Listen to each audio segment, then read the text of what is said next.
What's going on today, guys? Welcome back to the channel. On today's episode of Breakdowns with Brian, we're going to be going over a few things that just irritate me about this truck. It's nothing too mechanical.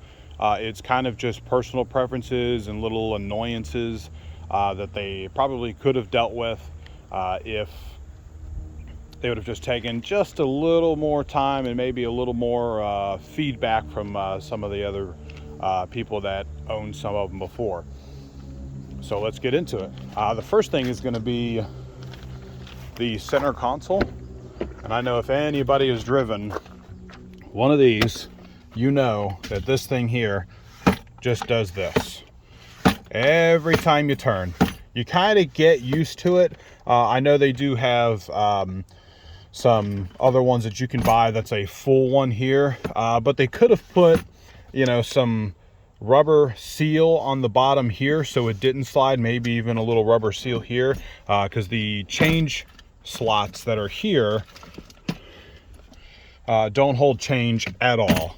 After about 5 or 6 hits, they all come loose, but this is all you hear every time you turn the truck.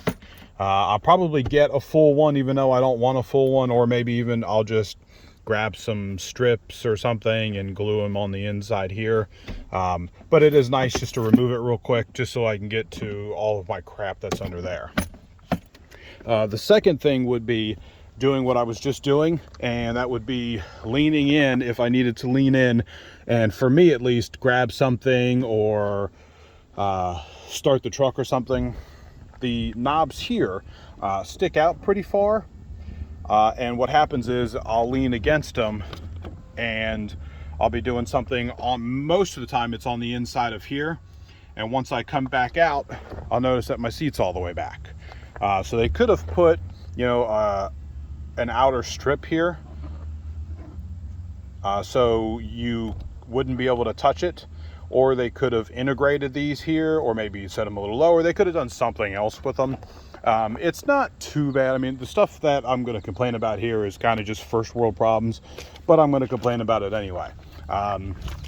My third thing is going to be the check engine light.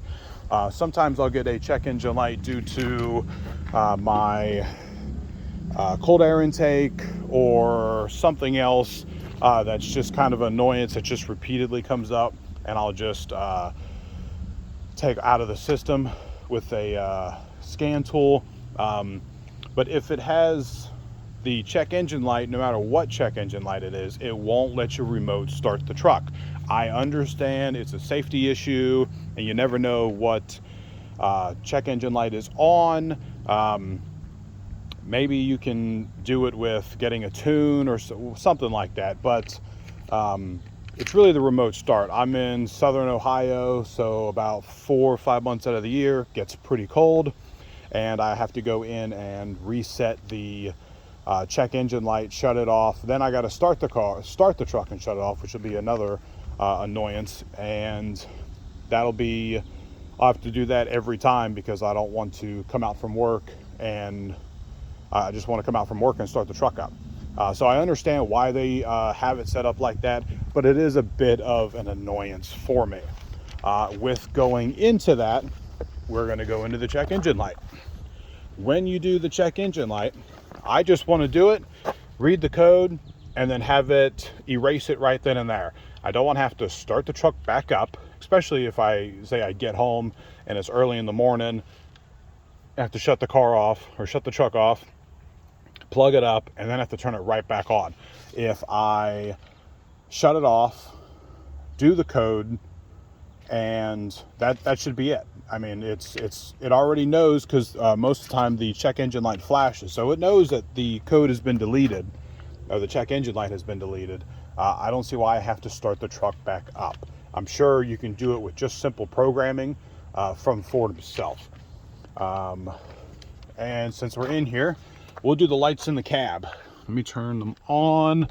They're just not bright, especially around the dusk dawn time. They just could be brighter, and you could have one in the middle. You've got one in the back here, you've got two up front. They could have one in the middle. I know a lot of vehicles have the one in the middle.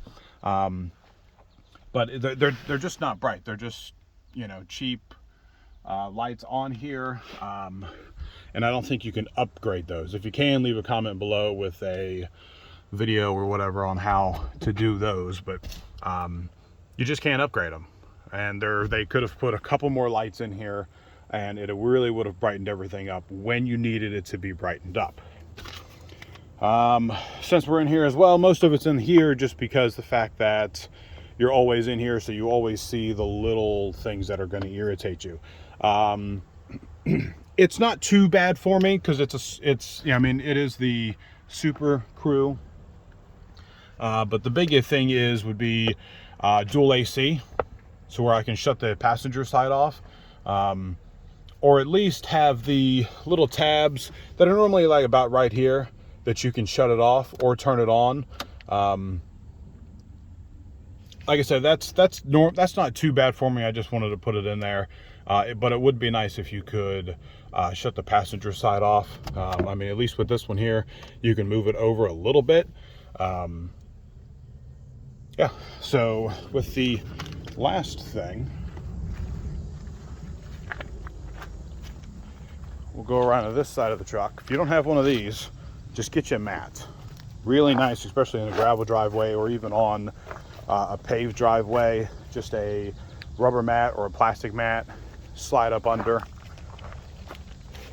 And for all F-150 owners, most of you guys have dealt with this, the stupid little fiber board that they put in here, or whatever it's made out of, that cheap little fiber board that's in here. I go to the car wash almost every day, so it definitely kind of disintegrated real quick. So I took mine off. I then made a custom one, which I think I've got the custom one in a couple of other videos, but it is nice to take it off. They do have let me get under here. So you have this one here, right, which is kind of a heat shield. If they made one metal, why couldn't you just make the other one metal? You know, I don't see why they went with the cheap fiber board. I mean, I understand you got this here, the exhaust here, and it's going to be really, really hot, but you could have put something, a lining or something in there. I mean, they put the lining here for the heat, but that'll be most of my I'll say annoyances for the truck itself.